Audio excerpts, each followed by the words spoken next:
美军参谋长联席会议主席马克·米利日前表态称，解放军的实力将在不久后超越美军，最好别和中国打仗。来看详细情况。Hello， 各位老铁，大家好，欢迎收看本期密财户，我是虎妞。美国参谋长联席会议主席马克·米利在离任前夕参加参议院拨款国防小组委员会时表态称，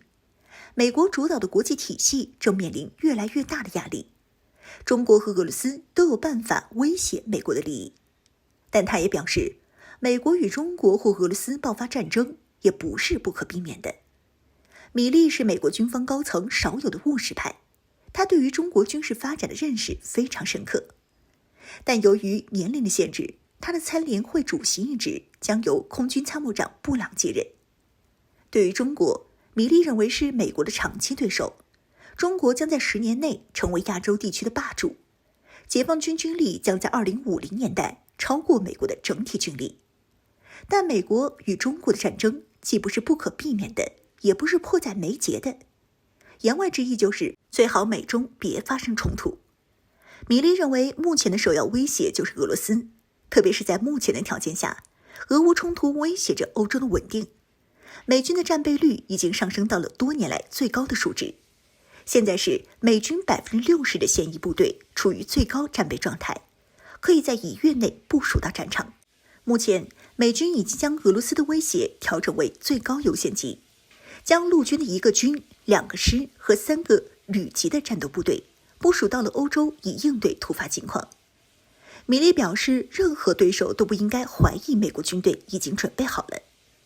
然而，对于米利解放军将在27年超过美军言论，虎妞并不认同。他说的太绝对了，因为根据解放军的各军种发展需求来看，即便是到2050年代，解放军也不可能在全方位超过美军。按照目前解放军的发展规划，是到2035年基本实现国防和军队现代化，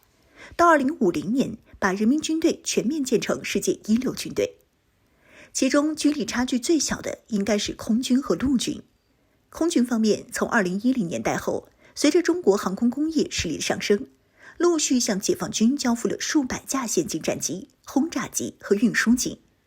目前解放军装备的先进战机和美国实际上相差无几，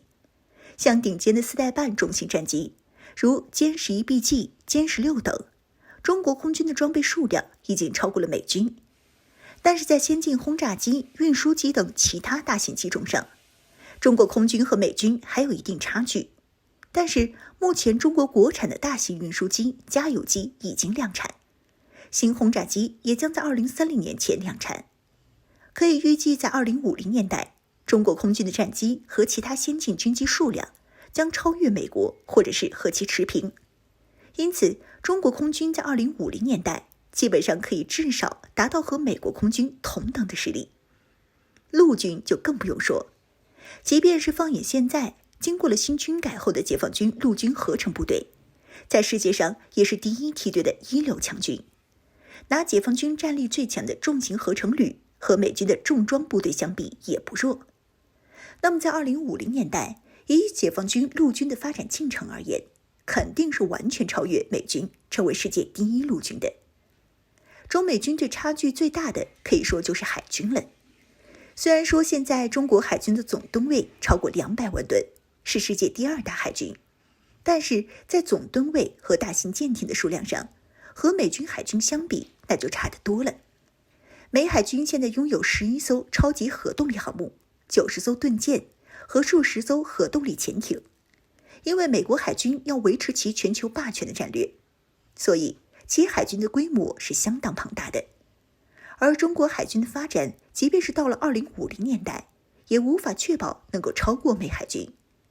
如核动力航母和核潜艇的数量，现在我军1艘核动力航母也没有，核潜艇无论是技术还是数量都不如美海军。因此可以预测到2050年代，中美海军虽说可以大幅度缩小差距，但中国海军不可能全方位超越美海军。最后就是火箭军了，这个可以说美军没法和解放军相比。解放军拥有的常规导弹数量和技术完全领先美军各兵种。到2050年代，美国和中国的差距只会越拉越大。总而言之，在2050年代，中国军事力量全面超过美军的言论是不现实的。马克米利在这方面有夸大中国军力发展之嫌。当然，考虑到他是在参议院拨款国防小组委员会的发言，那可不就要过度夸大解放军的军事实力预测。毕竟能够忽悠住国会老爷们，美军的军费那肯定蹭蹭的涨，也算他退役前最后为美军能够做的事情了。